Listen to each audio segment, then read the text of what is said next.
যে বিগত দিনে স্বৈরাচার বিজয়ের পরে বিশেষ করে আমাদের এই পাটগ্রাম উপজেলা গোটা দেশের মধ্যে থেকে এই পাটগ্রাম উপজেলা ছিল একটি শান্ত এলাকা। আমরা 5ই আগস্টে এই পাটগ্রাম উপজেলাকে সমস্ত দল স্বৈরাচার বিরোধী যারাই আন্দোলন করেছে সকলকে মিলে এই পাটগ্রাম উপজেলাকে বিশেষ করে প্রশাসনকে আমরা সহযোগিতা করে আসছি।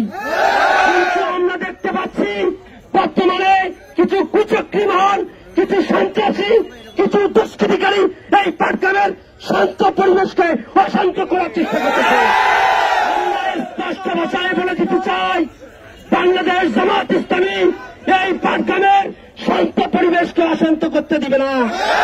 আমরা প্রশাসনকে সহযোগিতা করব। যারা এই সন্ত্রাসী কার্যক্রম পরিচালনা করে তাদের কোন দল নাই।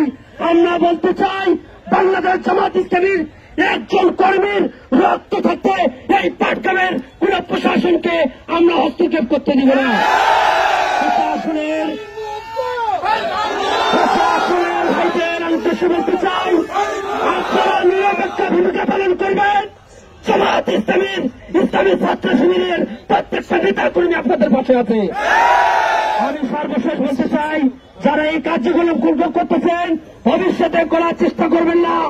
আগামী দিনে একটি এই বাংলাদেশে স্মরণকালের সর্বশ্রেষ্ঠ এবং একটি মডেল নির্বাচন আমরা এই দেশবাসীকে উপহার দিব।